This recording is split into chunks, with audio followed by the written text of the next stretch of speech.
Today we are going to go and meditate upon the problem of prayer. The day 2 of our week-long reflection on prayer.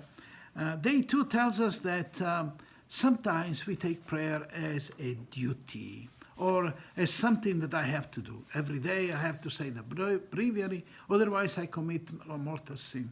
Every day I have to celebrate, otherwise people are going to be without a mass. Every day I have to spend some time in meditation because it is my duty as a priest. No, prayer cannot be something that I have to do. It is something that I want, that I desire, that I'm longing to do because it is a personal, intimate communication with God.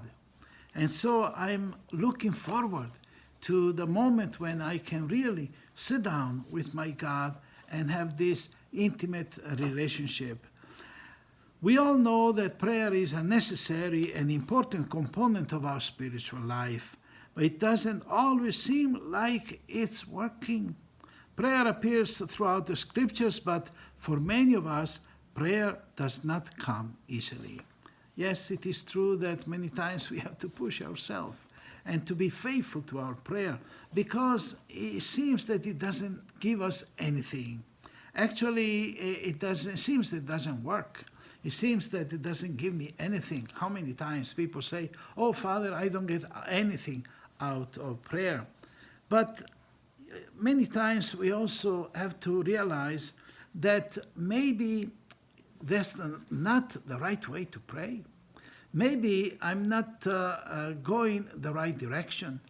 Maybe my heart is not reaching out to God. So it is important to see why sometimes we don't feel like praying. So for a moment, let us consider what is the greatest struggle with prayer in my life right now. Let us just go back into our life and discover why sometimes I don't feel like praying.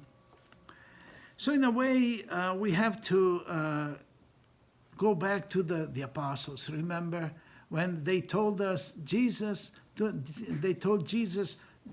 please, Master, teach us to pray.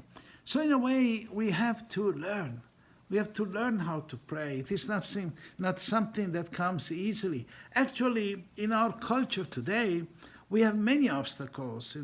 First of all, it is important to be able to free us from all different problem, aspect, preoccupation of the world today. If you look into the media today, there is only bad news. And it gives us so much anxiety, at times even depression. So in a way, we have to learn how to detach ourselves from all these things. We should be able to look into our life in a different way, not as the society looks at it now. Because society, everything is fast, fast, fast. Sometimes you sit with your friends, after 5 minutes they have to run away. Because we have been almost conditioned by our culture today not to have the calm, the peace, to sit down and relax with a friend. In a way, we have a very short attention span. It is difficult to concentrate. Look, for instance, the children today. So much difficulty in concentrating even in school. And even for us, it is so difficult to concentrate today because so many things coming into our mind, into our heart. So in a way, it's difficult for us to listen. Listen to another person, listen to God. And so it is very important for us to learn how to listen. Let me give you the example of the prophet Elijah. When he was up in Mount Carmel, he heard the earthquake. But he says God was not in the earthquake. He heard the thunders, but God was not in the thunders. And then he says, I heard a gentle breeze, and there I found God. So you see, sometimes we have to be able to be aware of this gentle breeze. We have to dispose ourselves to listen, that small voice that come from God. And this take practice. This take work.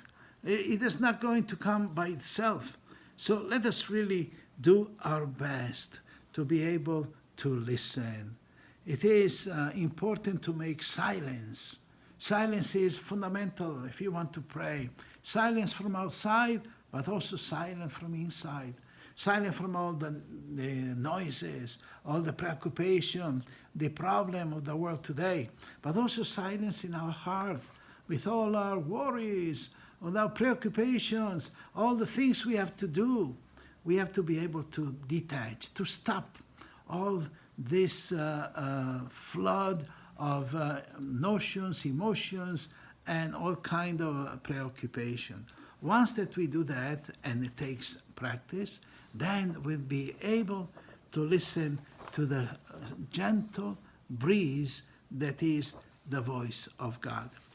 So let us try to realize what is the problem that I have that does not allow me to enjoy the beautiful relationship, intimate relationship with my Lord. Maybe I have to learn how to make silence in my life and in my heart. Goodbye.